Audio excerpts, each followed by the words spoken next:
Welcome to Question and Answer Monday. Hi, welcome back to our channel, and if you're new here, thank you for stopping by. Mondays are the days that we set aside to answer any questions that may come to us through our social media platforms. So questions will come to us through Instagram, through Facebook, via email, or in the comment section below on YouTube. So I appreciate you guys for sending in questions, asking questions, and being active and engaged in the community. Keep them coming. We will answer them as best as possible, keeping in mind that I'm not an immigration consultant. This is just experience-based information based on my experience as an immigrant here in Canada. So today we're going to address a multifaceted question that came through to us on Facebook.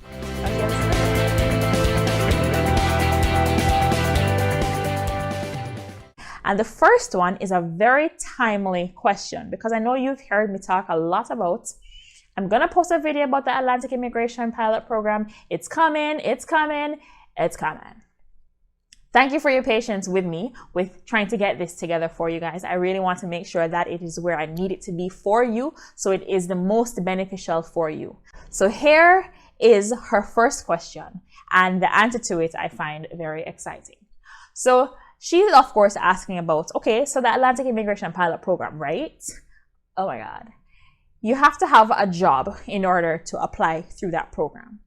Where do you find a job? Because if you go on the CIC job bank, this is what she's saying, you only see jobs that people who are in Canada who are legally able to fill. So somebody who has status in Canada or something. She's not seeing anything specific to this program or specific from the designated employers. So very timely question. I'm glad you asked that question because here's what has happened or what has transpired over the last couple of weeks. I've been in contact with a company who has taken the time out to put together a list of not just the designated employees in Atlantic Canada, but also their contact information, their address, and the job positions available, which is a big deal for this program because it's not enough to know that, okay, there's 5,000 companies that are part of the designated list. Okay, what do you do with that information? So what they've done now is to say, okay, of these employers, here are the ones that actually have job positions. And here is the contact information for, if not all, most of the employers who are on the designated list, as well as their address. And this information is going to be very beneficial for you if you are trying to find a job in Atlantic Canada. So through this third party, we are in partnership where they will give you access to the database, and you have unlimited access to a list that is updated daily, where new employers are added. If job positions have been filled, it is removed, and new job positions that become available are added to the list. So they've worked hard for over several months to get the list to this place, and they have categorized it based on province, based on job industry, and made it available for people like you. So if you click the link below, it will send you to my secure website where you can pay for this list through PayPal, which is a very secure payment option. PayPal, everybody knows PayPal. Secure options, secure payments, your credit card information doesn't come to me or to the third party company. Once you pay for this list, you will be given access to this database where you have a very long list of employers and contact information in Atlantic Canada. And I know this will be very beneficial to a lot of people because there is so much benefit in coming here with a job already in place. So much, I promise you. So check out that database. Go ahead and pay for it. It is secure. I've done the process myself. I have paid for the list, gotten access to the list as if I was just an immigrant, even though I am not trying to go to Atlantic Canada. I paid for it just to make sure that it is safe for you guys to do, safe to access, and legitimate. So I tested it out myself. So go ahead, click the link below, and there's also going to be a link at the end of this video that you can click in order to get access to that database. Please be honest with your intentions. You paying for it means it is access for just you. If your friend needs access to it, send them the link and let them pay for it and have access to it, to respect the time that this company has taken to compile this list so that it's beneficial to people. Okay, so be honest and it's gonna be great. have some fun, leave some comments below with questions or concerns or anything regards to that, and we will have them addressed. Our second question now is not related to the Atlantic Immigration Pilot Program. Okay, so she started school some time ago, and after a year, she stopped for personal reasons. Then probably when she was about to go back, she had a baby, so she had to stop altogether. And so she has canceled and dropped out of that program altogether. Now, if you're trying to come to school in Canada and submitting an application for permanent residency, the question is, will CIC question, like, well, why should I never finish school? You know, which is a legitimate question. And yes, they're going to question it. They're going to say, like, you can finish this degree in your country. Why did you not finish it? And the thing about applications that you always want to try and do is leave no questions unanswered. Any question that CIC can come up with, make sure you answer it.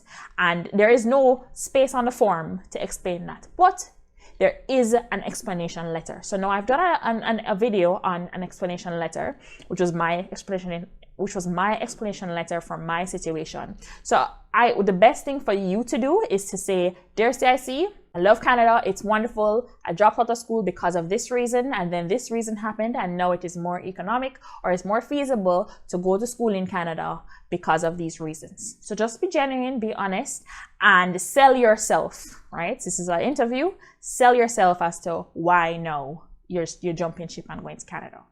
Through an explanation letter attached to your profile, Bob's your uncle. Get some professional help if you have any doubts. There's a link in the description below to Stupart Law, who is an immigration lawyer and can help you with creating a strong application. Now, her last question comes from the heart of a mother. If I go to Atlantic Canada, what do you know? What do I know? What does anybody know about racism? Even if you're not going to Atlantic Canada, what is it like in Canada with regards to racism? That's one. And two, she has kids. Will their experience be like in school? Will they be bullied because of their color or because of their accent? No. And she, of course, understands that I have no children, and so I can't speak to that from a personal or experience-based level, but I can speak to it through the eyes of other people who I've heard from. Now, does racism exist in Canada? I believe so. The trick with Canada and Canadians is that Canadians are very nice, even if it's just on the surface. They're nice.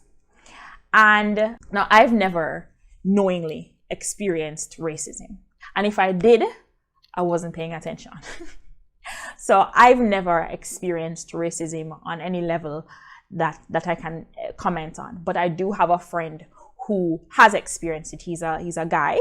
He's a darker skin tone than me. His hair is twisted, and he said that he has experienced racism at restaurants or in the public bus, right? And so it could be where you live. It could be the demography in that area. I live in a very multicultural city where there's a lot of Jamaicans, legit. Very multicultural, so you'll go into the supermarket and hear Jamaicans, and you'll see Indians, and you'll see different kinds of people. So I've never openly experienced racism. And maybe I did, and I don't care because I wasn't paying attention. But I'll get my friend here on the show to talk to you a little bit about his experience with racism, because I think it does exist, and I think it does exist. It's something to be conscious about, not necessarily to be worried. I would hope that people will come to the 21st century and realize that your color has nothing to do with your worth or your capabilities or your skills. And it's really just, you're just a different skin shade. Like, I just don't get it. So I'll get my friend to come on here to talk a little bit about his experience with racism. I think it's real. I think it exists. And I think that Atlantic Canada is probably predominantly Caucasian compared to Ontario, because there's a lot more immigrants here and a lot less immigrants there. Is it something to be worried about? I don't think so. But at the same time, if you've experienced racism and you found it very uncomfortable, that's a decision for you to make. With regards to your children, I know a family who came from South Africa. They are white, and their children are white, or Caucasian. I don't know what the politically correct term is, guys.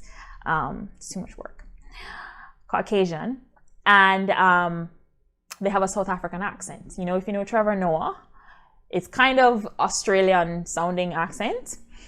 And one of them has experienced being bullied. He was white, and, you know, and it wasn't because of his skin color. I don't know if it was because of his accent. It's hard to tell why children will bully people anyway.